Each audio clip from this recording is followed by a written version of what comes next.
Hello and welcome to another episode of the Southbound Sports Podcast. I am your host, Richie Leahy. I couldn't remember at the beginning of that if I've officially told everyone, but we're in the process of expanding and becoming the Southbound Sports Show. But for now, we'll just keep the intro as is until that is rolled out here near probably the end of April or sometime in May to get ready for the summer season and the kickoff of college and professional football. For that, some big news coming out of St. Louis. I know we've been talking about the Major League Soccer expansion. I talked about it a little bit before. But St. Louis has been pushing for a brand new stadium, and it got voted down by the people. And after that rejection, the city in turn has turned and sued the National Football League. Their idea is that they had signed a 30-year lease with the city to keep the Rams in St. Louis. I think they already had 3 different teams move out of that city. And so the idea was that if they signed the lease, they couldn't leave. Well, now the NFL goes ahead and they move anyway. So right now you have probably about, 10 years left on a lease, I think is what it was, and millions of dollars that St. Louis owes on the stadium. So, of course, the soccer stadium is going to get voted down. The taxpayers don't want to pay for 2 stadiums, one of which is not being used. Now, I'm surprised that MLS doesn't step in, their investment group, and try to take the stadium. I don't know, maybe because it's too big, it's cavernous, people won't fill it for soccer games and it would look awful on television. I don't know, but there's a lot of college teams that have the same issue. I don't know what the city is going to do. They sued not only the National Football League, but they also sued all 32 teams and owners and some managers or something. So they went really after them to try to get what they said was lost revenue for the city based on them leaving the contract. But what they should have did was try to get the $100 million or so that they owe for the stadium. Because that, to me, that should be the main focus. If I'm a taxpayer there, if I lived in St. Louis, I would be pretty upset that that didn't come to fruition. And here I am, maybe I even moved to be closer to the city because I know that happens. You're a fan, you're like, well, I'm going to buy a house and I want it to be within certain districts. Okay, here's one that I can take a bus route that goes right to the stadium. Or here's one that this happens, and then, boom, the team up and moves on you. And most likely, they're probably never going to get one again. I know you never say never, but I feel like the NFL is going to keep expanding into more pod-like regions to get ready for probably some type of migration into Europe or some other countries, maybe Mexico or Canada even. I mean, Major League Baseball and the NBA are already in Canada. NHL, of course, a big chunk of their fans are in Canada. And I know that would do something with the weather. But the NFL, it's kind of reached a top tipping point here in the United States. That's why they're willing to move the Raiders. I was very shocked that they put 2 teams in LA. I know they wanted out of San Diego. And that's another city where they're putting their expansion vote up for grabs. In regards to MLS, they're going to go ahead and let the people vote on it, which you should never, ever do, because you never know. Some people, and they might be spoiled. Well, the Chargers just left us. The Rams just left St. Louis. We'll go ahead and vote that down because you're not going to see any benefit. You're not going to see any reward. And maybe they're thinking, oh, well, the fans will think that they already lost this other team, so they'll definitely vote for another professional sports league. But that's putting it up for a risk whenever you might not even have to do that in the first place. So that's the big news in the NFL, and the MLS, it looks like St. Louis has dropped out. I said we're going to touch base on this when we hear more. Most of the other teams have been fairly quiet. I know here in North Carolina FC, they announced that they're going to have some developmental leagues for the youth team so that they can go ahead and petition and bring up youth players to feed into a college system that's actually been pretty good at soccer overall to begin with. And that even goes into women's with Mia Hamm. She won a couple national championships, I think, at the University of North Carolina. And so the development's strong already here to begin with. So that looks like that's the route that they're going to try to dig in, form some formal academies and say, hey, we have like basically a minor league system right here. They have a women's team, professional team. I'm not sure how that league is set up or what level that is, but they just announced one of those two in the fall. So hopefully I'm still pulling that goes through. I know in Charlotte they were facing the same stadium troubles that some of the other cities faced, even Miami. Miami was awarded a team, and they can't get a stadium done. And they were supposed to come into the league. So as MLS is looking around, if they want teams to really start, it looks good for Raleigh. It looks good for Sacramento, maybe San Antonio. Some of the cities already have teams in place. So if they want to expand right away to maybe fit some television deals in, there are some that go ahead and get a leg up. If Miami can't get done, I'm hoping that, they pull the trigger on a Sacramento and a North Carolina FC. Maybe some other cities have teams as well, but I know those are two of the most developed, and some other ones scattered throughout. But the main thing here in Raleigh then is the stadium. Now they have one in place in Cary, which is a suburb. Actually, it's a pretty big city in its own right, in between Durham and Raleigh. That's fairly easy to get to. Parking wouldn't be atrocious. I think there's like one main road coming in. What they would need to do is expand it. And it's kind of a bummer. They kind of have a complex thing here with the North Carolina State Football Stadium, which is fairly large, and the PNC Arena where the Carolina Hurricanes play and the NC State basketball team plays. If only they were able to keep developing that and add some more restaurants and things and add the stadium there, you might get more support. If not, they should put it downtown Raleigh.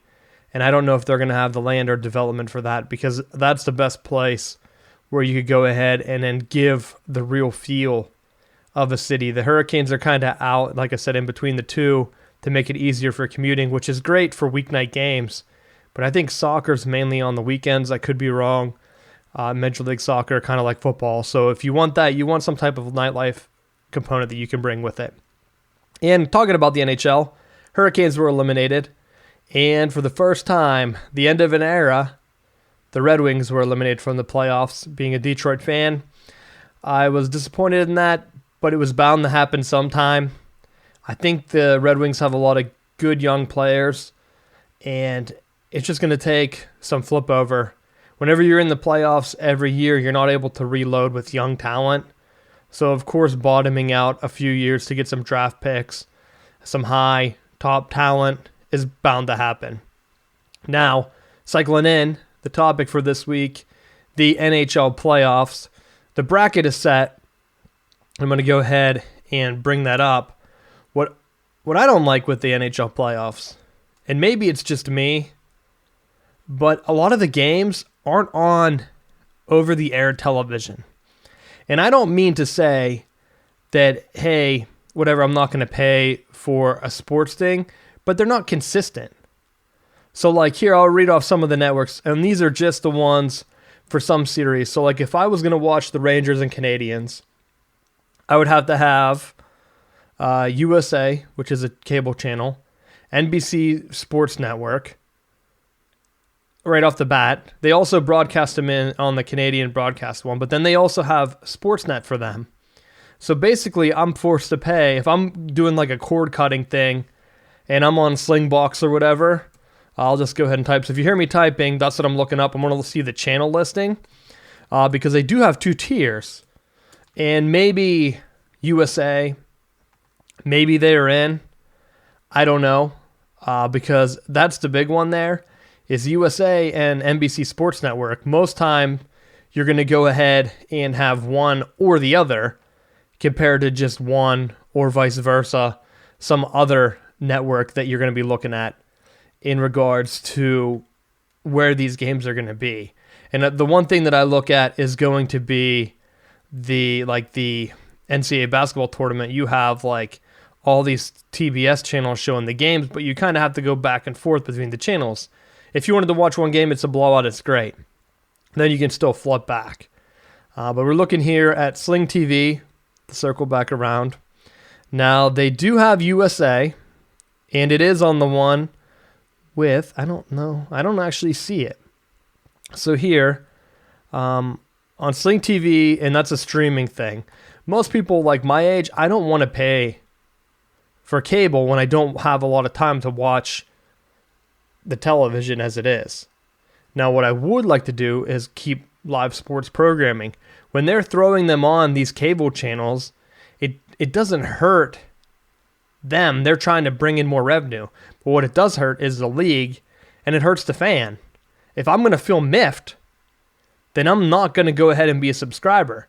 So like here, they say like Fox Sports select markets. I don't know if I get most of the Carolina Hurricanes games are on Fox Sports South. I don't know if I could pick that and get Fox Sports Detroit, which would be more apt to what I watch.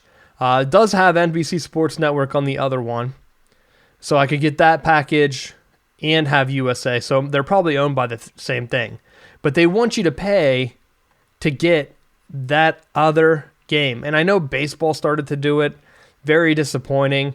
Yeah, I know it's kind of breaking the monopoly that ESPN has over certain sports leagues.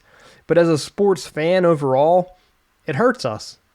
You have to have multiple packages because with that Sling TV package that I was looking at, that actually is the Fox package. So it's actually $25. It's called Sling Blue.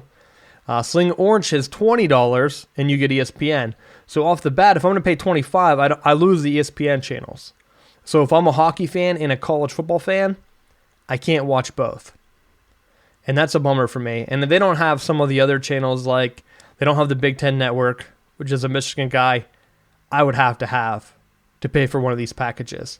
Now, you could get both, the orange and blue, which would get you ESPN and NBC. But then again, that's $40 a month. You add in internet, which most internet packages are going to push you up over $100 if you're getting any good speeds. So you're already over $100. Then you add in Netflix and other things, and you're better off just getting a package that comes with cable and internet for like $70. So I don't know. I don't know what they can do, but I do know for the NHL playoffs, it's hard to watch.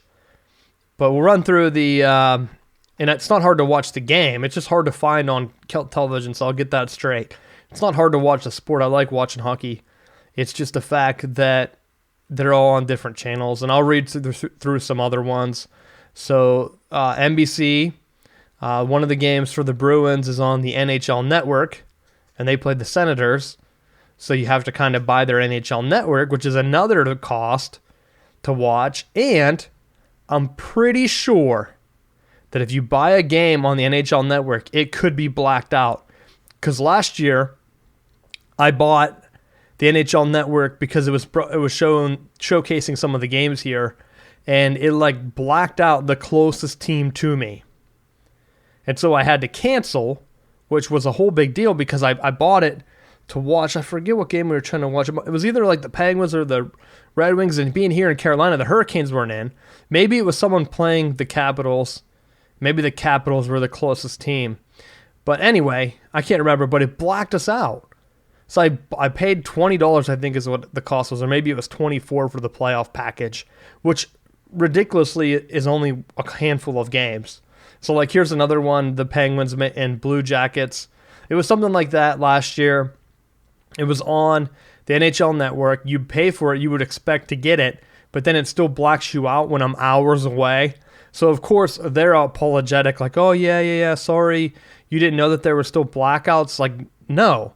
If I'm paying for your playoffs, this is your biggest thing. So like I'm willing to pay to only watch a handful of games, kind of like a pay-per-view. And you're not giving me the games. So that's hurting me as a fan, and it's hurting you as a league, as a product. As the NHL Network, you own. Some of these other cable, throw them on different channels, like that's totally different. But you own the NHL Network. Make it so that I can watch the game, or I'm going to tune out and never check in on your product again. Because if you can't watch something, you get out of the habit of checking the scores. You keep out of the habit of like looking it up, starting on following some things on Twitter, like, I don't want to see who's winning. So I'll just unfollow some things on Twitter if I can't watch the game. I'll check a recap. Maybe I'll watch some highlights later and see what happens because it adds some excitement. Gone. And so then the playoffs happen, and then you forget that they're even on. And so then the numbers dwindle and dwindle and dwindle. So they need to take leverage and do something and work with some social media. Twitter did it with NFL. I don't know why the NHL isn't looking out because they are starving for content.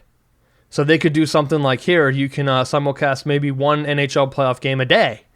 Because, I mean, right off the bat, you have like all these series that you're throwing on these cable channels. And I know maybe the cable channels are like, no, they have to be on our network.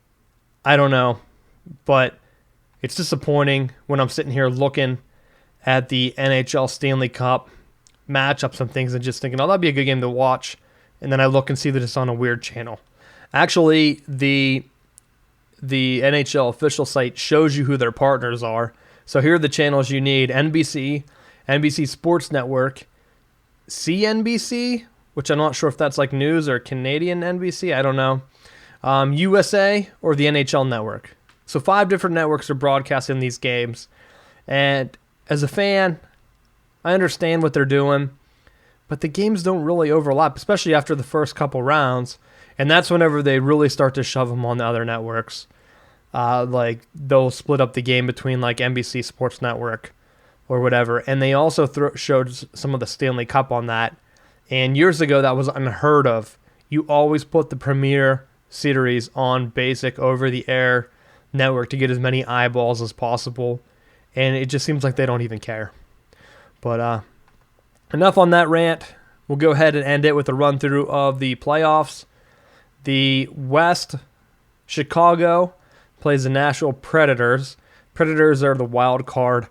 It's hard to predict these. It looks like Chicago could just run through this division. They play the Minnesota Wild. They would play the Minnesota Wild or the St. Louis Blues in the second round. That's the top half of the Western bracket. The St. Louis Blues, their city just lost a stadium. Maybe they could have a miracle run. But the Blues are always good for a series or two.